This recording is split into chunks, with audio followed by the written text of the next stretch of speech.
Dear all अस्सलाम वालेकुम। कैसे आप लोग? आज हम बात करेंगे जो आपका कोर्स कंटेंट है उसमें नेक्स्ट जो टॉपिक आता है that is the optical activity. आज हम बात करेंगे ऑप्टिकल एक्टिविटी के हवाले से हम आज के लेक्चर में ये जानने की कोशिश करेंगे कि what is optical activity, which type of the compound show optical activity, और उसमें फिर इसको एक्सपेरिमेंटली हम कैसे मालूम कर सकते हैं, ऑप्टिकल एक्टिविटी को मेजर कैसे कर सकते हैं इसकी। ठीक है। ये आज का एक लिहाज से आपका प्रैक्टिकल भी है। ठीक है। और एक लिहाज से आप कह लें कि ये आपका थ्योरेटिकल बैकग्राउंड भी दी जा रही है आपको ऑप्टिकल एक्टिविटी के हवाले से कि ऑप्टिकल एक्टिविटी क्या होती है, इसको कौन-कौन से कंपाउंड ऑप्टिकल एक्टिविटी शो करते हैं और इसको एक्सपेरिमेंटली लैब में कैसे मालूम किया जा सकता है, कौन-कौन से कंपाउंड के लिए इसको मालूम किया जा सकता है, कौन से कंपाउंड्स ऐसे हैं जो कि ऑप्टिकल एक्टिविटी शो नहीं करते। ये आपका कोर्स कंटेंट है और आज का ये टॉपिक है। इसके लिए आप कौन-कौन सी बुक से इस टॉपिक को कवर अप कर सकते हैं वो मैं ऑलरेडी तीनों बुक्स आपके साथ शेयर कर चुका हूँ। उसमें आपके पास क्लेडन की बुक मौजूद है, आपके पास जेरी मार्च है और तीसरा जो है एलियल का बुक है। इन तीनों में ये कॉन्सेप्ट जो है पोलैरिमीटर के हवाले से दी गई है। पहली बात तो ये हो जाए कि वो कौन से इंस्ट्रूमेंट है कि जिसके ज़रिए से हम ऑप्टिकल एक्टिविटी मेज़र करते हैं। इसका आंसर ये है, इसका नाम है पोलैरिमीटर। ठीक है। पोलैरिमीटर होता है, उसके ज़रिए हम क्या करते हैं, ऑप्टिकल एक्टिविटी को मेज़र करते हैं। अच्छा जी। क्लेडन में काफ़ी ज़्यादा सिंपल दिया गया है, तो आप लोग इधर से भी पढ़ सकते हैं। जेरे मार्च में भी है डिटेल में और एलियन में भी। तो जेरी मार्च में अच्छा खासा डिटेल में दिया हुआ है। मैं चाहूँगा कि आप लोग तीनों बुक को टच करते हुए इसको पढ़ें, इस कॉन्सेप्ट को, ताकि एक-एक चीज़ की आपको समझ आ जाए। जहाँ आप सरफेसली पढ़ते हैं चीज़ों को, वहाँ पे पूरा आप कॉन्सेप्ट को ग्रैस्प नहीं कर सकते। तो मैं चाहूँगा कि आप लोग तीनों बुक्स को पढ़ें, जिसमें जेरी मार्च में भी इसकी डिटेल दी गई है भी, और आज के लेक्चर में भी हम इसकी छोटी-छोटी चीज़ों की भी वज़ाहत करेंगे। सबसे पहले ये बात हो जाए कि कौन से ऐसे कंपाउंड होते हैं जो कि ऑप्टिकल एक्टिविटी शो करते हैं। शुरू में हम जब से स्टीरियोकेमिस्ट्री पढ़ रहे हैं, हमने ये चीज़ देखी कि जो कायरल कंपाउंड्स होते हैं जिसमें कोई कायरल सेंटर या कोई कायरल ऑक्सिलरी होता है, ऐसे कंपाउंड ऑप्टिकल एक्टिविटी शो करते हैं। उसमें भी कुछ एक्सेप्शन है कि जो मीज़ो कंपाउंड्स होते हैं, मसलन मीज़ो कंपाउंड ऐसे हैं कि वो उसमें कायरल सेंटर भी होता है। ठीक है, जिस तरह टारटारिक एसिड या दूसरे, लेकिन इसके बावजूद वो ऑप्टिकल एक्टिविटी शो नहीं करता, क्योंकि उसमें कोई प्लेन ऑफ सिमेट्री वगैरह होता है। तो वो क्या करता है, ओवरऑल मॉलिक्यूल जो होता है, एक पार्ट मॉलिक्यूल का जो है वो क्या होता है कि लाइट को लेफ्टली रोटेट करता है, दूसरा राइटली रोटेट करता है। तो ओवरऑल जो मॉलिक्यूल होता है वो ऑप्टिकली इनएक्टिव रहता है। मसलन कोई सा भी मॉलिक्यूल हो कि जिसमें कोई प्लेन ऑफ सिमेट्री मौजूद हो, तो ऐसे कंपाउंड में कायरल सेंटर होते हुए भी वो एक से ज़्यादा कायरल सेंटर होते हुए भी वो ऑप्टिकल एक्टिविटी शो नहीं करते। ये एक्सेप्शन है कि क्योंकि ओवरऑल मॉलिक्यूल जो होता है एज अ होल वो ऑप्टिकली इनएक्टिव रहता है। जब ऑप्टिकली मॉलिक्यूल जो है as a whole optically inactive हो, तो ऐसे सूरत में ऑप्टिकल एक्टिविटी वो शो नहीं करता। इसको हम कैसे देख सकते हैं, जिस तरह ये मिसाल है, इसमें अगर आप देखें कि अगर मैं इसको ऊपर भी सेम रखूं, COOH मसलन रखूं, कोई और भी हो सकता है ग्रुप, और नीचे भी अगर ये सेम हो, ठीक है, यही COH हो, तो अब आप देख सकते हैं कि किसी कार्बन के ऊपर भी या बीच में भी अगर कोई प्लेन आ सकता हो कि जहाँ पे दो इक्वल हाफ बनते हैं। अगर मैं इसके ऊपर मिरर रखता हूँ इस कार्बन के ऊपर, ठीक है, इसका ये वाला जो पार्ट है, ऊपर वाले पार्ट नीचे वाले पार्ट के ऊपर सुपरइम्पोज होगा। तो ऐसी सूरत में चूंकि इसमें प्लेन ऑफ सिमेट्री है, तो इस मॉलिक्यूल को एज अ होल हम मीजो कहते हैं। तो ऐसे कंपाउंड ऑप्टिकली ये इनएक्टिव होते हैं। जब भी आप पोलैरिमीटर में इस कंपाउंड को रखेंगे तो वो ऑप्टिकली वो कोई रोटेशन शो नहीं करेगा। सबसे पहले तो ये बात हो जाए कि ऑप्टिकली एक्टिविटी होती क्या है। ठीक है। ये बात तो हो गई कि जितने भी कायरल कंपाउंड्स होते हैं, compound as a whole chiral होना चाहिए, चाहे उसमें कायरल सेंटर हो या कायरल ऑक्सिलरी हो। अगर वो कायरल है मॉलिक्यूल एज अ होल, तो वो कंपाउंड जो है वो ऑप्टिकल एक्टिविटी शो करता है। दो सूरतों में वो नहीं करता, एक तो या अगर उसमें कोई मीज़ो हो, यानी कोई उसमें प्लेन ऑफ सिमेट्री या कोई भी सेंटर ऑफ सिमेट्री या कोई भी सिमेट्री एलिमेंट हो, तो ऐसी सूरत में ऑप्टिकल एक्टिविटी ख़त्म हो जाती है। दूसरी बात, अगर हमारे पास रेसिमिक मिक्सचर हो, मसलन किसी का अगर 50-50% मिक्सचर हो आर और एस का, कोई भी कंपाउंड हो उसमें 50% उसका आर एनहांसुमर हो, 50% एस हो, सो एज अ होल वो मॉलिक्यूल जो होगा वो मिक्सचर जो है रेसिमिक मिक्सचर, वो ऑप्टिकल इनएक्टिव रहता है, उसमें कोई ऑप्टिकल एक्टिविटी शो नहीं करता।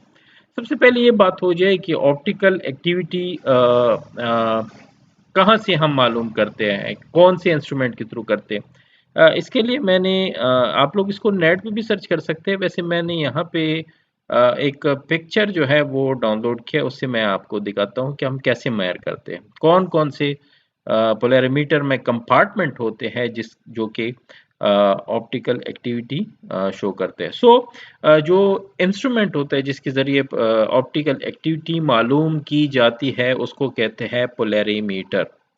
ये हमारी लेबॉर्ट्री में भी मौजूद है। इस पोलैरीमीटर के कौन-कौन से कंपार्टमेंट्स होते हैं, कौन-कौन से पार्ट्स होते हैं इसके। बेसिकली सबसे पहले इसमें एक लाइट सोर्स होता है, ठीक है? वो कोई सा भी लाइट हो सकता है। वो कोई ऑर्डिनरी लाइट भी हो सकता है, वो कोई सोडियम लाइट भी हो सकता है। अब मैं बाद में इस पे आता हूँ कि अगर सोडियम लाइट हो तो हम उसको कैसे एक्सप्रेस करते हैं।